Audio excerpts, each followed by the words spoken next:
Hi Surveyance! Today, sasagutin natin yung mga questions ninyo about sa bagong-bagong product natin na Crio, the Superior Omega-3. Ang Crio is made from 100% pure Antarctic krill oil. Yung krill oil na to, ito yung kinuha dun sa mga creatures na tinatawag na krill para silang ka-family ng shrimp. So, hindi sila isda, sea creatures sila. Ang tawag sa kanila, crustaceans. Galing sila doon sa Antarctic Ocean. O, di ba malamig doon. So, pag mas malamig yung dagat, mas mataas yung concentration ng omega-3 kasi yun yung ginagamit nila to protect themselves sa lamig. Kaya doon galing ang Crio natin kasi yun yung best source or superior form of omega-3. So, bakit ba natin kailangan yung omega-3? Di ba naririnig na natin yung omega-3 na maganda siya sa heart, na kailangan siya ng katawan natin. So, nung ni-research ko na, hindi pala lahat ng omega-3 pare-pareho. Magkakaiba pala yung forms niyan, magkakaiba yung absorption and the way kung paano tanggapin siya ng ating katawan or yung tinatawag nilang bioavailability. So, ano ba yung omega-3 talaga? Ang omega-3 is an essential fat.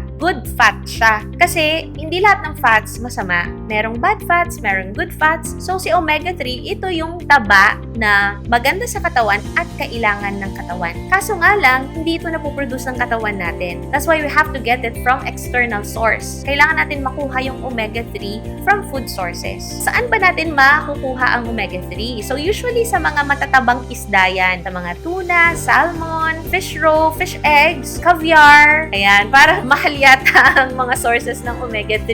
So, that's why kung hindi ka nakakakain ng mga ganitong klaseng pagkain on a daily basis, kailangan mo talagang mag-supplement. Kaya nga nauso yung mga fish oil, di ba? Kasi kailangan talaga ng omega-3 ng katawan natin. So, merong 3 most common forms ng omega-3. Merong triglycerides, phospholipid form, and yung ethyl ester or yung EE form. Yung mga common sources of omega-3, triglycerides yon. Yung mga fish oil naman in the market, usually triglycerides yung mga premium, pero yung mga cheap na fish oil are in ethyl ester form. Yun yung pinaka-synthetic na form. Pero si Crio is in a different form. It's in phospholipid form. Why is this important? Kasi ang phospholipid, ito yung form na merong highest absorption rate, 90 to 100% na absorption ng ating katawan. It is the most bioavailable form of omega-3. Unlike yung mga fish oil na lalo na yung mga nasa EE form, 30 to 50% lang ang absorption ng mga yan. At kapag meron ka pang problem sa gallbladder or sa liver, halos hindi mo na ma-absorb ang omega-3 na galing sa mga fish oil na EE form. Pero ang maganda sa Crio, dahil in phospholipid form siya, it is the most bioavailable. Ibig sabihin, ito yung pinaka nare-recognize ng mga cells natin. Kaya pagkainom mo,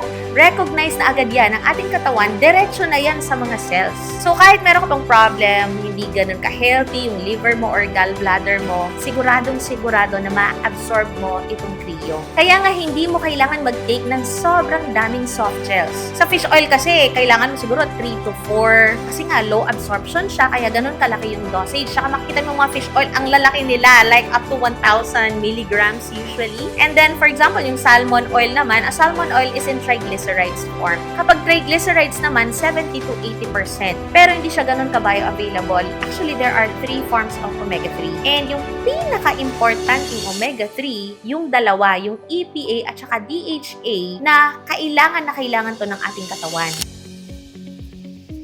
Yung DHA, kailangan niya ng brain at saka ng eyes natin. Bakit siya kailangan ng ating brain? Kasi ang brain natin is made up of 60% fats. Actually, ang tawag sa DHA, brain food.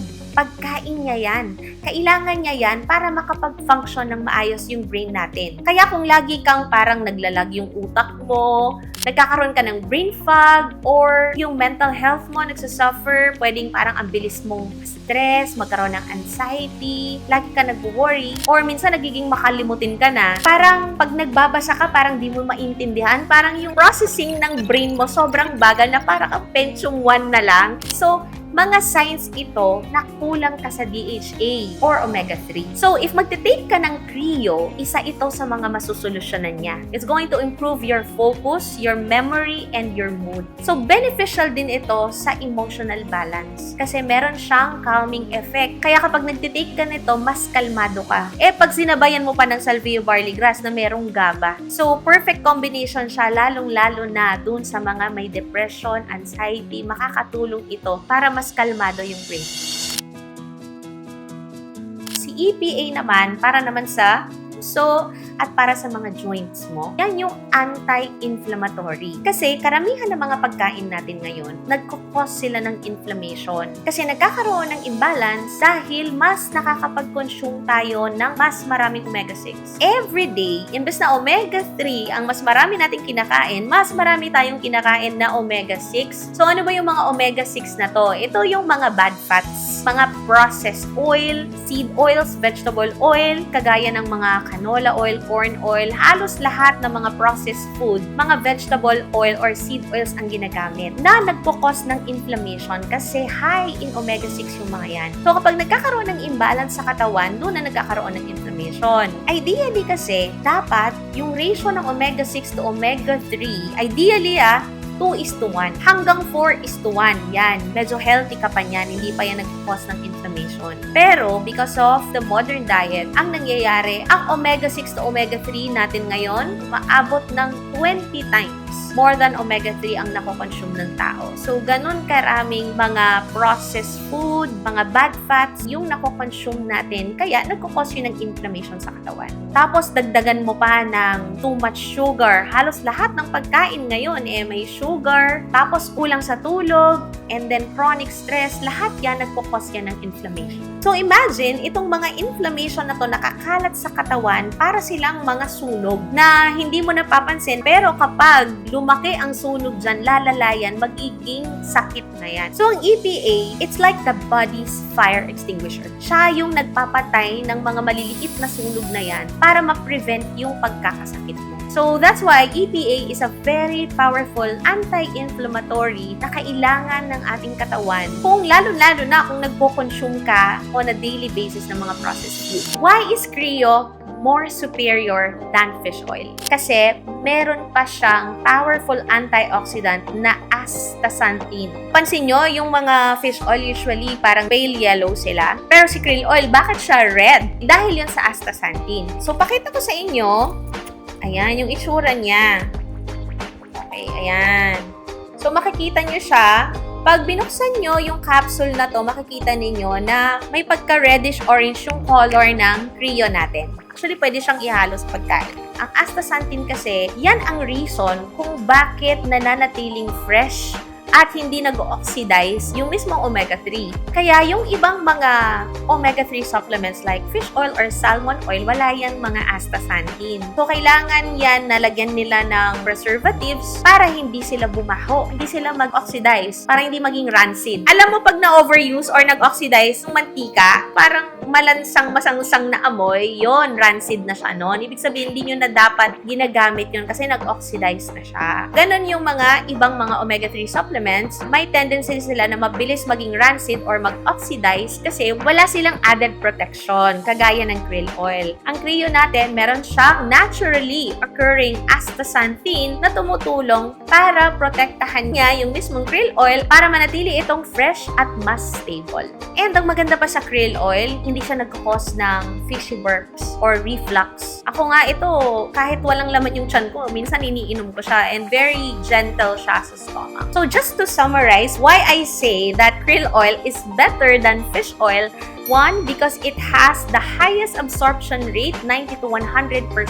Two, it is more potent. That's why you only need one soft gel a day kung wala ka namang problem. Three, it is more stable because it has a naturally occurring powerful antioxidant called astaxanthin. Four, no fishy burps. It is gentle on the stomach so it doesn't cause any reflux. And five, cleaner source so you don't need to worry about impurities. Ano ba yung overall benefits ng Creo? Creo Crio talaga is a great supplement to be taken daily because nga kailangan natin yung omega-3. Sobrang importante ng omega-3 for our brain functions para yung mata natin din hindi basta mag-age at hindi bumilis lumabo. Kasi as we age, yung mata natin kailangan din natin siyang ingatan. So nakakatulong din yung omega-3 for our eyes. And then maganda siya sa muscles, sa joints, and of course, ang pinaka kailangan nating protektahan yung ating puso. Crio para sa puso mo, bakit siya good for the heart? So, because Crio is good fats, nakakatulong siya to lower bad cholesterol. Yung mga bad fats sa katawan, yan, binapababa niya yan. Pinapalitan niya ng good fats. Kaya nga, si omega-3 talaga is known na good for the heart. Yun yung isa sa mga major na ginagawa talaga niya. Kasi ang number 1 cause of death ngayon, hindi lang sa Philippines, kundi sa buong mundo, is cardiovascular diseases. Napakaraming namamatay sa heart attack, sa stroke. So, napakaganda niyang prevention talaga from cardiovascular diseases. So, there you have it. Crio is good for the brain, eyes, joints, heart, even sa skin. Di ba? Pang anti-aging din. How to take Crio? Si Crio, if wala ka namang sakit or wala ka namang mga heart problems, pwede na talaga one soft gel a day. Goes a long way. Like, sobrang helpful, sobrang powerful na nun para matulungan yung katawan mo. Kumbaga, enough na siya to supply the omega-3 that your body needs. But, if you have problems sa heart or you're suffering from depression, anxiety, or nasa-stress ka, parang yung utak mo, feeling mo, naglalag talaga at kailangan niya ng tulong, so makakatulong din yon kapag may mga problem ka sa tuhod, sa joints. So, pwede ka ding mag-take up to 2 soft gels. So, ngayon naman, if senior ka na din, syempre, pag senior na, marami nang nag-deplete sa ating katawan, diba? Hindi na tayo 100% na malakas. So, definitely, you will be needing 2 soft gels for seniors. Kapag naman extreme cases, like maybe you're having a high blood pressure, pwede siya up to 3 soft gels. So, syempre, always consult your doctor kapag may mga iniinda ka ng pwede ba sa bata ang Crio? So, for 13 years old and up, pwede na yan everyday. 1 soft gel everyday. Kapag 5 to 10 years old, I would advise na 1 soft gel every other day. Kaso nga lang, ang Crio, syempre, dahil nasa soft gel siya, kailangan marunong lumunok yung bata, diba? So, paano kung di siya marunong lumunok? Ang pwede niyong gawin is buksan yung soft gel. Pag binuksan niyo yung soft gel, yung oil niyan, hindi naman masama yung lasa niya. Dahil syempre galing yan sa crustacean, sa krill, 'di ba? So para siyang seafood, parang seafood oil. Yung amoy niya, yung lasa niya, parang pinaghalo-halong dilis na may crab na merong shrimp. Ganun siya. So hindi masama yung lasa niya. So pwede niyo siyang ihalo siguro if pinapakain mo ng isda yung anak mo or kahit ano. So hindi siya magandang ihalo sa drinks kasi nga oil siya.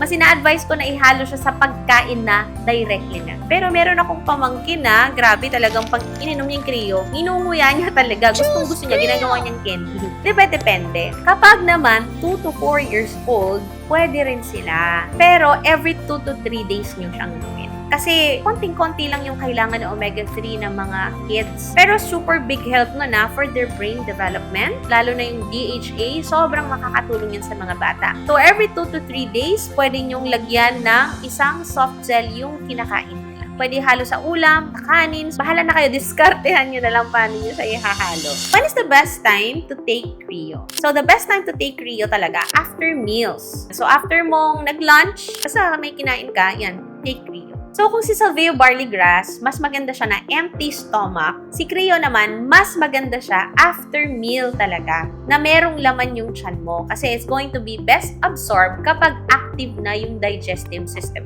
So ako, tinitake ko yung Crio. Every day, I ensure na umiinom ako ng 1 soft gel. So pagkatapos kong mag-lunch, yan, I usually take 1 Crio. And then, kapag gusto ko na masarap yung tulog ko, nagtitake din ako bago ako matulog. Sobrang daming feedback na gumaganda talaga yung tulog nila sa Crio kasi na-achieve nila yung deep sleep. So, bakit ba gumaganda yung tulog mo? Kasi nga, si Crio, dahil omega-3, may anti-inflammatory siya, parang mas nakakalma niya yung mga nerves mo and yung heart mo, supported. Mas gumaganda talaga yung tulog mo. Pag kasi yung heart mo, supported siya, especially ng omega-3, mas kumakalma yung katawan mo. So, mas nakakatulog ka ng maayos. Tapos, pag gising mo, pag-feel mo rin yung different kind of energy, yung focus. Ako yung napapansin ko, pag gising ko, ang ganda ng skin ko. Kaya, ginagamit ko rin si Creo for my skin. Alam na alam ko na kapag ang glowing ng skin ko pag gising yon kasi nag-Creo ako kagabi. Ganun. Pwede ba siyang inumin with SBG? So, of course, pwede. Actually, maganda nga siya inumin with SBG. Pero, ang question ko na nakuha kasi dito, bakit sabi nyo inumin si SBG before meal? Ito after meal. Paano siya pagsasabayin, di ba? Kung gusto mo ng maximum absorption ng nutrients, you have to take Salvia barley grass before meal. And as a Creo, pwedeng water na lang. Pero ako po kasi, sa totoo lang, hindi na po talaga ako nag-water. Ito na talaga yung water ko the whole day. Nasanay na ako, parang yung mga kids ko, ganun din. Kaya ako, napagsasabay ko siya. And sa gabi din, yung bago ka matulog, napagsasabay ko talaga to si Creo tsaka si SBG. Kasi nga, sabi ko nga sa inyo, si Creo, meron siyang DHA that helps calm the nerves. Si SBG naman, meron siyang GABA na may calming effect. Kaya talaga, pag sa gabi, sarap ng tulog mo, perfect combination talaga. Meron bang overdose si Creo? Actually, dahil natural siya, wala naman talaga siyang overdose na parang kagaya ng mga medicines na pag na-overdose ka, meron siyang bad side effects sa'yo. Wala naman siyang ganon. Pero, hindi mo na kasi kailangan mag-take ng sobrang dami. Bakit ka ba mag-take ng sobrang dami nito? 1 to 2 soft gels lang, okay ka na. 3 soft gels, okay ka na. Pero what if nag-take ka ng sobrang dami? Wala lang, trip mo lang.